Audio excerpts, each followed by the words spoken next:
Hello, my dear students. Welcome to our Reading and Writing Skills class. And for this week, our lesson is all about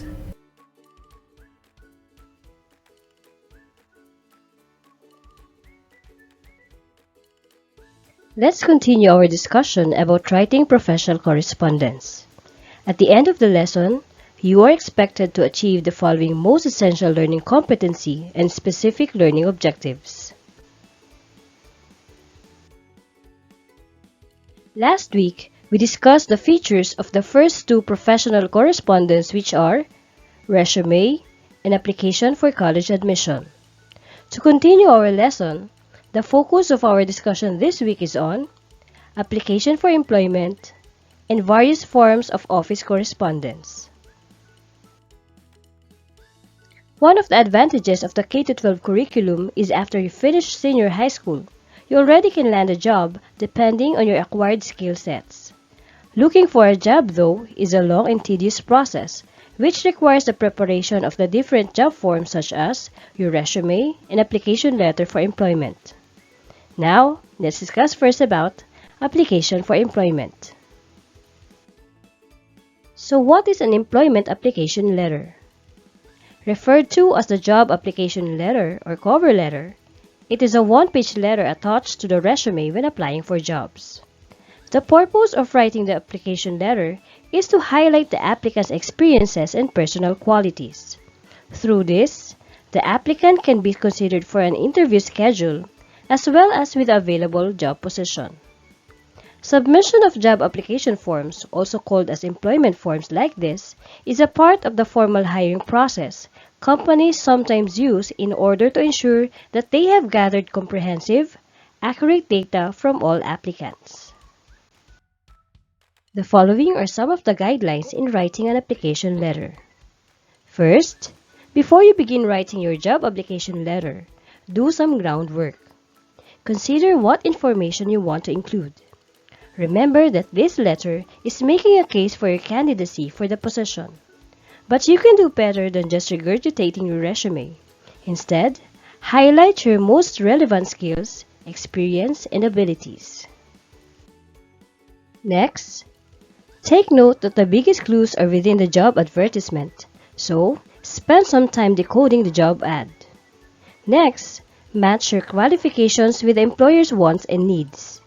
Make a list of your relevant experience and skills. For instance, if the job ad calls for a strong leader, think of examples of when you have successfully led the team. Once you have jotted down some notes and have a sense of what you want to highlight in your letter, you're ready to get started writing. Now, you are ready to write your job application letter. But always remember that writing a job application letter is very different from a quick email to a friend or a thank you note to a relative. Hiring managers and potential interviewers have certain expectations when it comes to the letter's presentation and appearance, from length to font size and style to letter spacing. Please take note of the following when you write your application letter. First, a letter of application should be no more than 1 page long. Then, it should be single-spaced with a space between each paragraph. Use about 1-inch margins on all sides and align your text to the left, which is a standard alignment for most documents. But still, the format, including the content and tone of the employment application letter, depends on the applicant's preference. Next, use a traditional font such as Times New Roman, Arial, or Calibri. The font size should be between 10 and 12 points. What are the parts to include in each section of the letter? If you can still remember last week, we discussed about the different parts of an application letter for college admission. The same parts will be used in writing an application letter for employment. First, it must have the heading. A letter of application should begin with both your and the employer's contact information, just like the name, address, phone number, and email, followed by the date. If this is an email rather than an actual letter, include your contact information at the end of the letter after your signature. Next is the salutation. This is your polite greeting.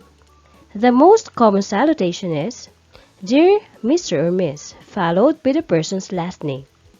Find out more about appropriate cover letter salutations, including what to do if you don't know the person's name or are unsure of a contact's gender. Next is the body of the letter. Think of this section as being three distinct parts. In the first paragraph, you will want to mention the job you are applying for and where you saw the job listing. The next paragraphs are the most important part of your letter. Remember how you gathered all the information about what employers were seeking and how you could meet their needs. This is where you will share those relevant details on your experience and accomplishments. The third and last part of the body of the letter will be your thank you to the employer.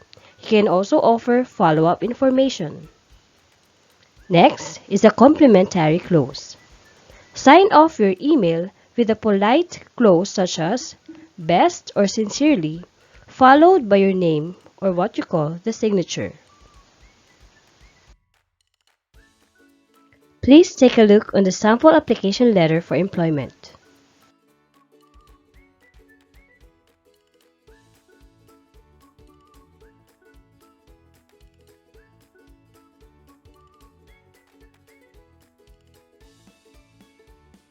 You may follow the following tips for writing an effective letter.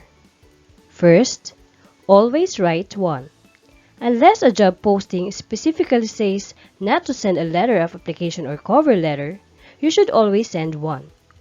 Even if the company does not request a letter of application, it never hurts to include one. If they do ask you to send a letter, make sure to follow the directions exactly.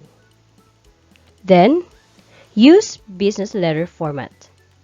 Use a formal business letter format when writing your letter. Include your contact information at the top, the date, and the employer's contact information. Be sure to provide a salutation at the beginning and your signature at the end. Next, sell yourself. Throughout the letter, focus on how you would benefit the company. Provide specific examples of times when you demonstrated skills or abilities that would be useful for the job, especially those listed in the job posting or description. If possible, include examples of times when you added value to a company. Next, use keywords. Reread the job listing, circling any keywords that are emphasized in the listing. Try to include some of those words in your cover letter. This will help the employer see that you are a strong fit for the job. Next, keep it brief. Keep your letter under a page long, with no more than 4 paragraphs. An employer is more likely to read a concise letter. Next is edit, edit, and edit. Employers are likely to overlook an application with a lot of errors. Therefore, read through your cover letter and, if possible, ask a friend or career counselor to review the letter. Proofread for any grammar or spelling errors. Aside from knowing the different forms of professional correspondence, you also have to familiarize yourselves with the various forms of office correspondence. So what do we mean by office correspondence? Office correspondence is also known as the business correspondence, which is a written exchange of internal and external communication to support all business processes. It has 3 major forms, including the business letter, business memo, and business email that may be used for internal and external communication. When we talk about office correspondence, it can either be an internal or external correspondence. Internal correspondence means that there is a communication or agreement between departments or branches of the same company, while external correspondence means that the communication is between the company and another organization or firm. The purpose of the correspondence is to communicate the information in a clear and professional way. The following are the 3 forms of office correspondence, namely business letter, business memo, and business email. Let's discuss these 3 one by one. So what is a business letter? It is a traditional way of communicating information from one company to another or used in external correspondence.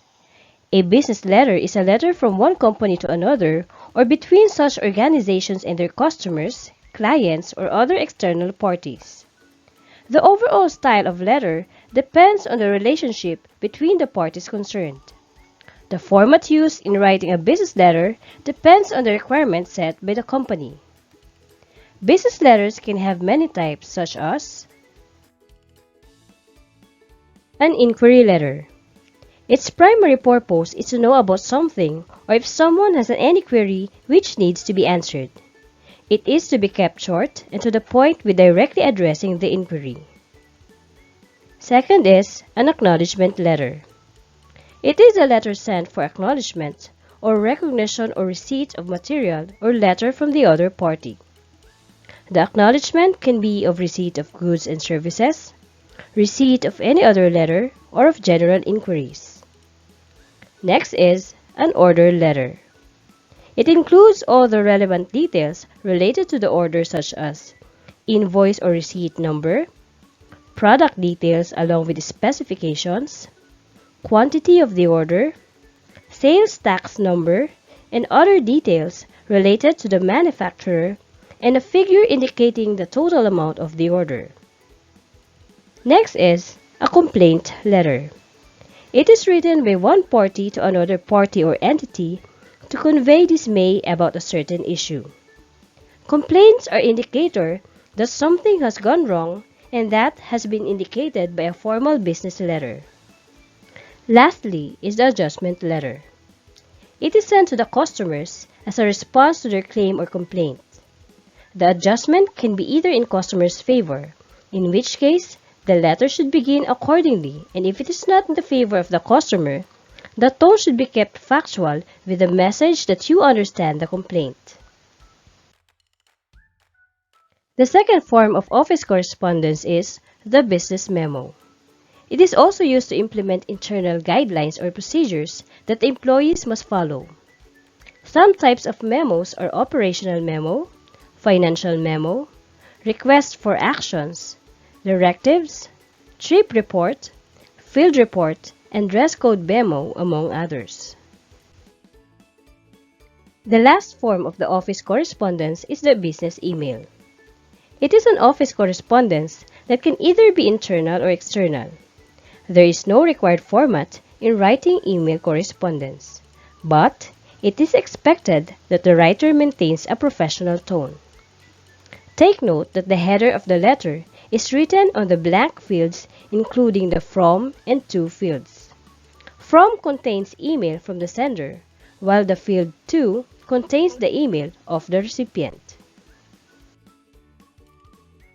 That is all about our discussion in professional writing. And this is our last lesson in reading and writing skills. Thank you so much and God bless.